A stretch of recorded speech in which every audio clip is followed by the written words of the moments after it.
Hello and welcome back to our channel. So today in this video we will be discussing about how to change currency in Shein app. So without wasting much of our time, let's get straight into the video.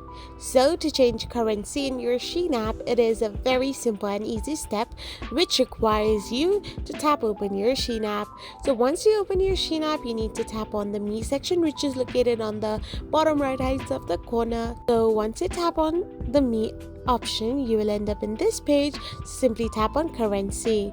There you can find different option of currencies, so simply choose the currency you want to change it into. So once you choose the currency from the drop down menu bar, you can simply change your currencies as much as per your liking in your Shein app. So by doing this, you can get the idea of the equivalency and shop more. I hope you found this video helpful, so don't forget to hit that subscribe button and to give us a thumbs up. Thank you for watching.